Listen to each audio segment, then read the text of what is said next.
자, 그래서 우리가 그 약간 토트넘의 분위기가 좋지 않은 것 같다라고 말씀을 드렸는데 그 이전에 한 2, 3일 전으로 또 돌아가 보면 해리 케인 관련 이적설이 이 각 커뮤니티와 언론들에서 나온 것들이 좀 많이 회자가 됐어요. 네. 그래서 야 이거는 진짜 해리 케인이 뭐 어떻게 되는 거 아니냐 이런 얘기도 있었고 그래서 이게 어떤 식으로 좀 진행이 되는지를 다시 한번 체크해 보겠습니다. 특히 지금 관심을 받고 있는 건 스카이 스포츠에서 속보로 다뤘다는 것 때문인 맞아요. 것 같은데요. 내용을 한번 보겠습니다. 일단 맨체스터 유나이티드전 전날에 스카이 스포츠에서 속보로 떴어요.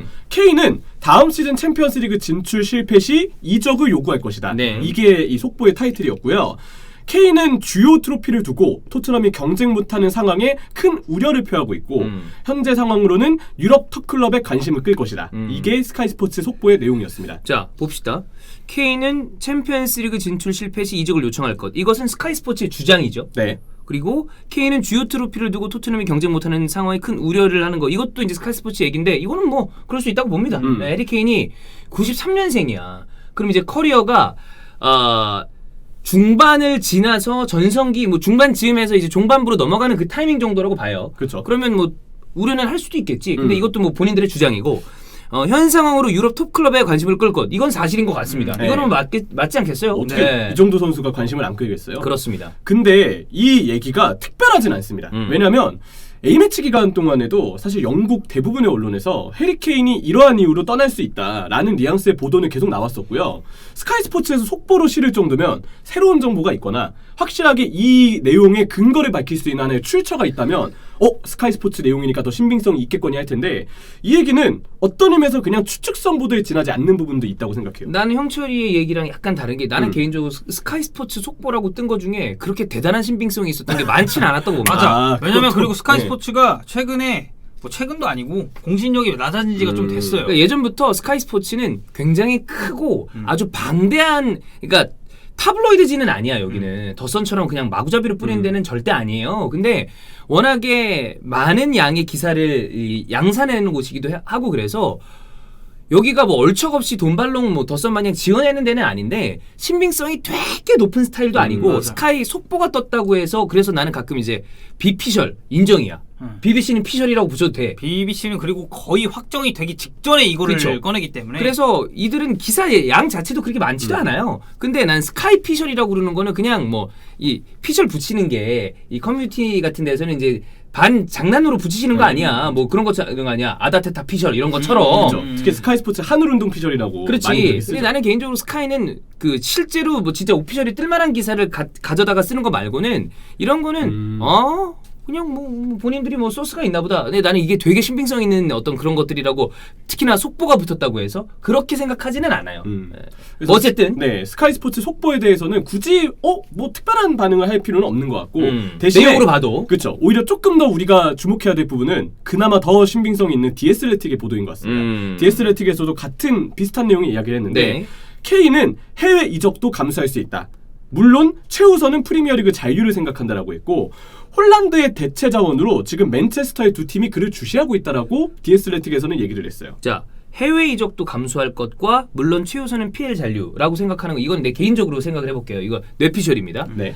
해리 케인은 나는 개인적으로 이 토트넘에 대한 사랑이 되게 큰 선수라고 생각해요. 그래서 PL 최우선 잔류라고 얘기하는 건 토트넘에 잔류하고 싶다.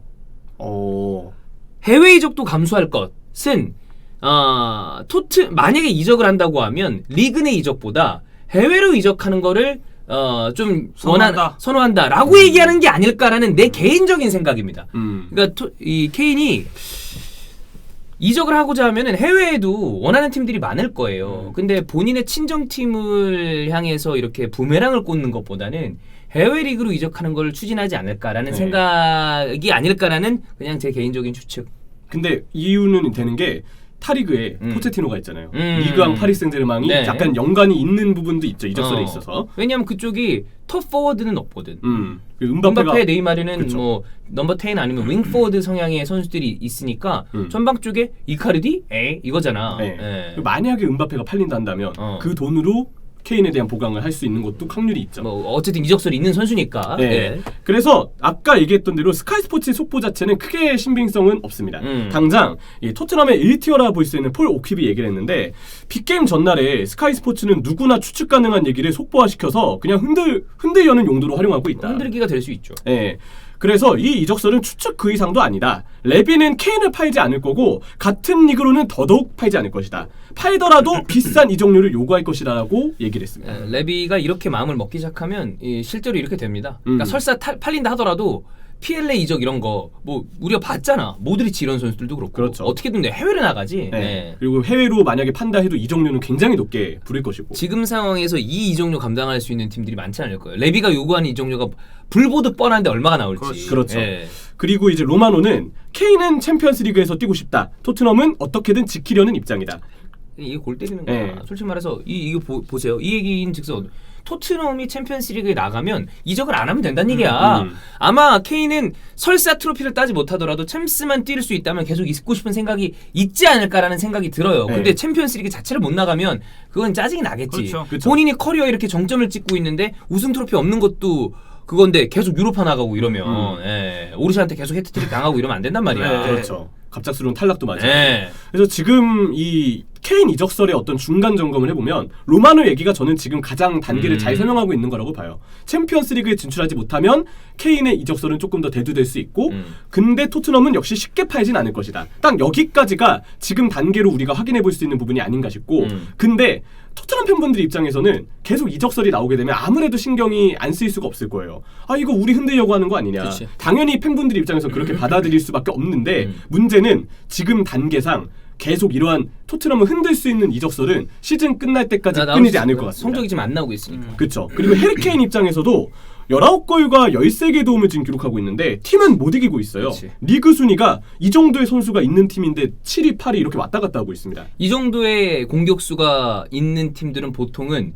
우승 경쟁을 하고 있는 경우가 대부분이죠. 그렇죠. 이렇게 득점, 어시스트 부분에서 탑을 달리고 있는 선수가 있다 그러면 최소 4위 안에 들어가 있는 게 일반적이란 말이야. 공포 1위는 케인이고 그래. 공격 포인트 3위 손흥민 선수예요. 근데 7위, 8위 이러면 네. 이렇게 되는 거지. 그렇죠. 지금 에버튼이 경기 수가 적어서 에버튼이 뒤집혀요. 네, 이긴다 그러면 8위까지 되거든요. 그리고 당장 다음 주 금요일에서 토요일 넘어가는 새벽이 에버튼 대 토트넘 경기야. 아 그러면 더 그렇죠. 에버튼이 네. 지금 2경기 덜 했거든요. 그랬단 말이에요. 돌아오는 화요일 우리 시간으로 화요일 새벽에 이제 경기가 있기 맞아요. 때문에 그리고 이 둘 다 손흥민 선수도 그렇고 케인 선수도 그렇고 공격도 공격인데 수비 가담 많이 하죠. 전술적으로 공간 만드는 움직임도 분주하게 해주는 스타일이에요. 성실한 선수들인 만큼 분명히 지금 팀 성적은 아쉬울 수 있다. 그리고 주목할 건 해리 케인이 13개 도움이라는 건데 케인이 그동안 커리어를 보면 2016-17 시즌에 7개의 도움을 리그에서 기록한 게 리그 도움 최다였거든요. 도움도 커리어 하이야. 올 시즌 2배, 거의 네. 지금 2배가량 쓰고 있습니다.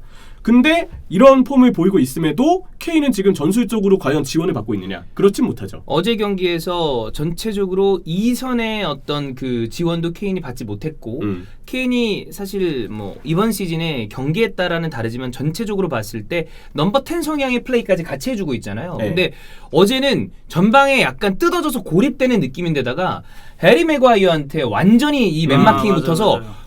어제만큼 케인이 영향력을 끼치지 못한 경기는 많지 않을 거예요. 그만큼 케인이 어제 꽁꽁 묶여 있었어요. 그렇죠. 메가이어 어제 되게 잘했어요. 엄청 잘하더라고. 근데 케인이 설령 다른 경기 대비 영향력이 부족했을지언정 고군분투했다는 점은 누구나 인정하는 그건 당연하죠. 것 같습니다. 왜냐면 그쵸? 케인 진짜 잘하는 선수입니다.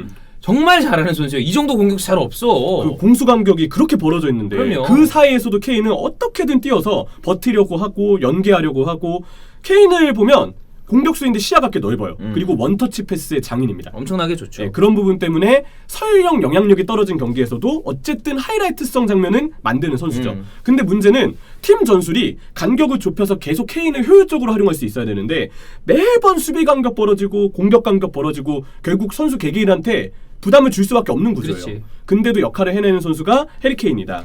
해리 케인보다 낫다 싶은 공격수 누가 있을까요? 몇 명 없죠. 레반덥스키. 사실 이거 말고는 나는 같은 군이라고 봐. 나머지 선수들은. 비슷하지. 요즘이면 벤제마. 네. 벤제마.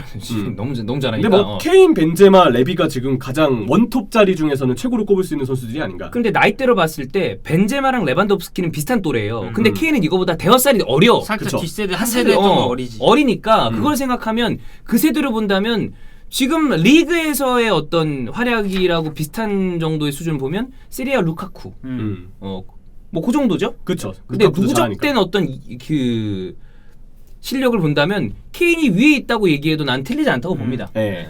그래서 지금 케인에게는 지금 토트넘이 너무 답답하다. 당연히 이런 상황을 언론이 보고 있는데 네. 안 물겠어요. 어떻게든 이적설로 만들겠죠. 그리고 타구단의 상황도 레알 마드리드와 지금 맨체스터의 두 팀은 홀란드의 영입 실패 가능성을 어쨌든 생각을 해야 됩니다. 너무 비싸니까. 네, 도르트문트도 어쨌든 자유를 시키려는 입장이고 예. 게다가 이 팀들은 모두 최전방 공격수가 필요하거든요. 그리고 여기에 더해서 아까 얘기했던 것처럼 포치가 있는 파리 생제르맹이 음바페를 판매할 시 그 이적료로 최전방 보강을 할 가능성도 있기 때문에 분명 케인의 어떤 여러 가지 타구단과의 연관성도 지금 시점에서는 충분히 있는 단계입니다. 네.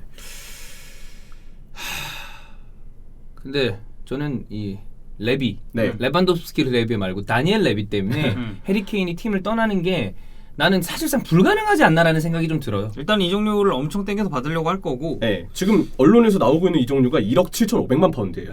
케인이 그리고 지금 계약 기간이 뭐 이제 내일 모레 하는 게 아니다. 그렇지. 보니까 3년 정도 남아서. 근데 이렇다고 해서 만약에 그럼 이런 경우 이렇게 강경한 어떤 그 상황인데 팀을 떠나게 되는 경우는 선수가 땡깡을 부리는 경우입니다. 선수가 이렇게 대놓고 땡깡 부리기 시작하면 그거는 또 막기가 어렵거든요. 근데 과연 토트넘의 케인이 토트넘을 사가라는 케인이 그 정도까지 할 것인가? 나는 그것까지는 안 할 것 같거든.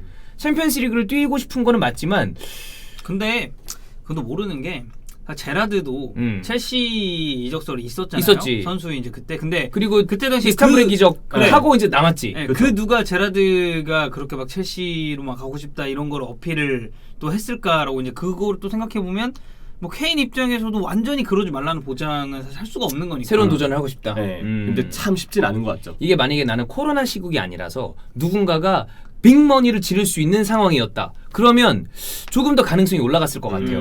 근데 지금은 이 정도 이적료를 지불하고자 하는 팀은 아무도 없거든. 그렇지. 그리고 토트넘이 만약 케인을 판매한다면 팀의 어떤 야망, 야심 이런 부분을 굉장히 많은 부분을 꺾어야만 이런 결단이 내려지는 거거든요. 그렇죠. 토트넘 만약에 해리케인 판매한다. 그러면 나는 이거는 그냥 우리는 거기 막 챔피언스 티켓 뭐 이런 데서 빠질게라고 생각하는 거랑 다름없다고 봐요. 그렇죠. 그렇게 간주할 수 있으니까. 네. 그렇습니다. 어쨌든 케인 이적설은 지금 나온 얘기, 최근에 주말에 나왔던 얘기에 대해서는 심각하게 생각할 필요는 없다. 상황은 달라지지 않았다. 그러나 케인의 상황은 이 팀을 떠나고자 이야기한다고 해도 틀리지 않을 정도로 어렵다. 이 정도로 보면 될 것 같습니다. 뭐 케인의 실제 심중은 어떤지 모르겠어요.